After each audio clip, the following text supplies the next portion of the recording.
اعوذ باللہ من الشیطان الرجیم بسم اللہ الرحمن الرحیم واصبر علی ما یقولون وہجرہم ہجرا جمیلا۔ دوستو، اللہ رب العالمین نے جو اپنے پاک کلام میں یہ آیت کریمہ فرمائی تو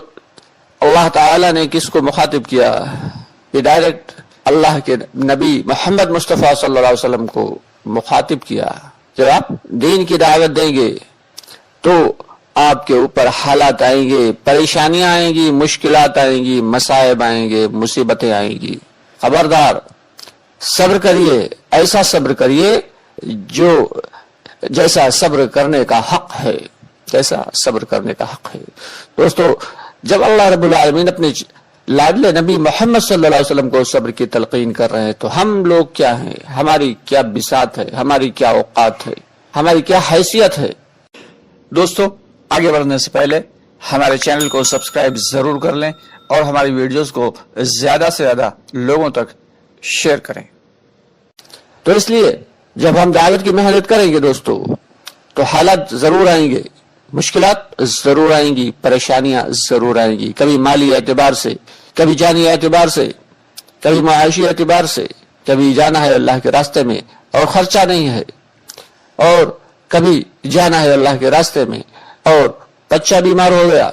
کبھی جانا ہے اللہ کے راستے میں بیوی بیمار ہو گئی، کبھی جانا ہے اللہ کے راستے میں اور گھر میں کھانے کو خرچ نہیں، کیسے جائیں؟ یہ سب حالات آئیں گے۔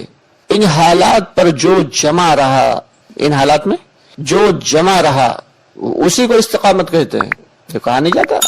کہ دعوت کی محنت استقامت کے ساتھ کرنا ہے، اس کا مطلب یہی ہے کہ حالات کیسے بھی ہوں، پریشانیاں مشکلات کیسی بھی آئیں، لیکن دعوت کی محنت کو استقامت کے ساتھ کرنا ہے۔ یعنی جس وقت جو حکم ہو گیا اور جو پہلے سے ارادہ کر لیا، تیاریاں کر لیں، اب ان پر عمل درآمد کرنا ہے کہ یہی اس وقت جو حالات آئے ان پہ صبر کرنا ہے۔ یہی تو اللہ کی جانب سے آزمائش ہے۔ یہ جتنے بھی دنیا کے اسباب ہیں یہ سارے کے سارے اللہ تعالی نے آزمائش کے لیے رکھے ہیں۔ انما اموالکم واولادکم فتنہ۔ اللہ تعالیٰ کیا فرماتے ہیں کہ تمہاری اولادیں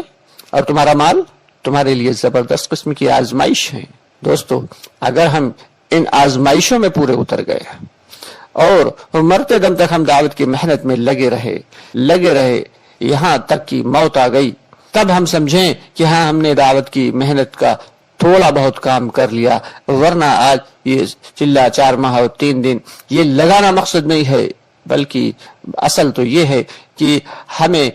مرتے دم تک اس دعوت کی محنت کو اپنا کام سمجھ کے کرنا ہے، اپنا کام سمجھ کے کرنا ہے۔ اگر ہم اس کو اپنا کام سمجھ کے کریں گے تب بھی اس میں کامیابی ملے گی۔ بھائی اگر اللہ کا کام سمجھ کے کریں گے تو کبھی نہیں کیا، کبھی چھوڑ بھی دیا، کبھی چھوٹ بھی گیا۔ لیکن کوئی شخص جب اپنا کام ہوتا ہے، جیسے کوئی شخص ملازم ہے،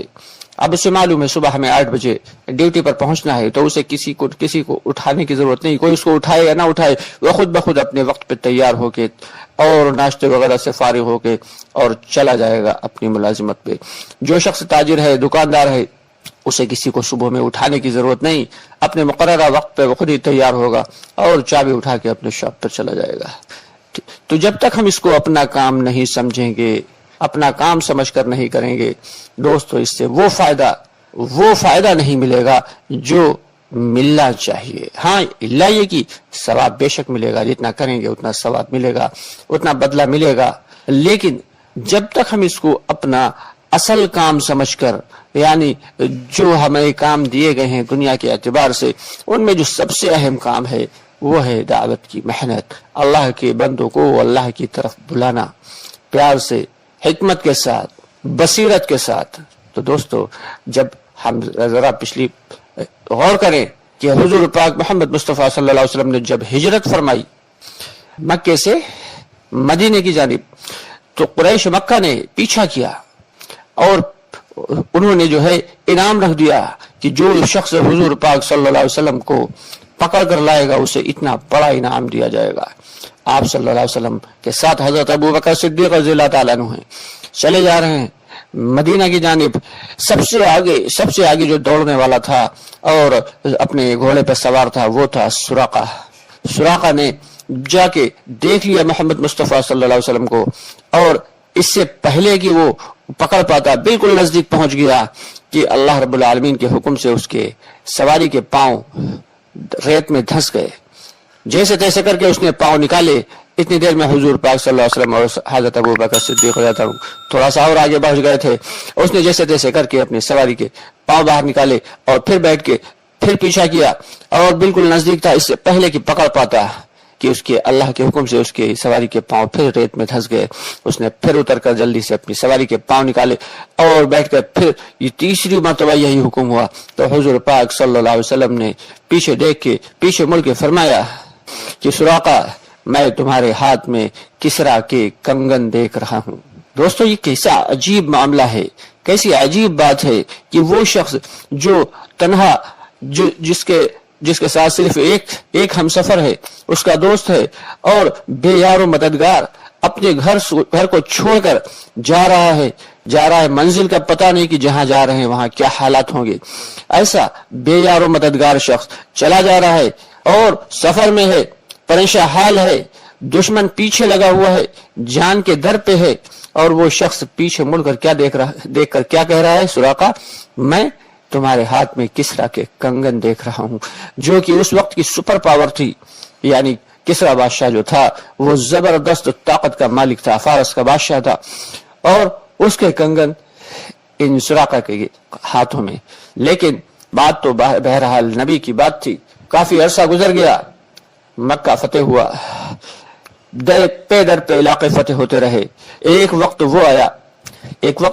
آیا کہ فارس بھی فتح ہوا، اور کسرا کے کنگن جو مال غنیمت تھا اس کے اندر کسرا کے کنگن بھی تھے۔ تو سراقہ اس وقت تک کافی عمر دراز ہو چکے تھے، کہنے لگے یہ کنگن جو ہیں، یہ کنگن ہمارے ہیں، اللہ کے نبی صلی اللہ علیہ وسلم نے ہمیں آج سے اتنے سال پہلے مرحمت فرما دیے تھے، اور کہا تھا کہ میں تمہارے ہاتھوں میں کسرا کے کنگن دیکھ رہا ہوں۔ تو وہ کنگن سراقہ کو دیے گئے جو کہ ایمان لا چکے تھے۔ تو دوستو یہ در حقیقت یہ جو معاملہ ہے، یہ جو دعوت کی محنت ہے، یہ ہے ہی ایسا کام کہ جب اس محنت کو آپ کریں گے تو باہر والے بھی طعن و تشنیع کریں گے، گھر والے بھی طعن و تشنیع کریں گے، رشتہ دار بھی مخالف ہو جائیں گے، لیکن ان سب باتوں سے گھبرانا نہیں ہے، پریشان نہیں ہونا ہے، کہ اصل کام ہی یہ ہے۔ اور اس کام کی وجہ سے اگر لوگ ناراض ہوتے ہیں، لوگ روٹھ جاتے ہیں، تو روٹھ جانے دو، ہمارا رب نہ روٹھے، دنیا روٹھے تو روٹھے۔ ایک حدیث میں آتا ہے کہ جو شخص لوگوں کو خوش کرنے کے لیے ان لوگوں میں کیا ہے،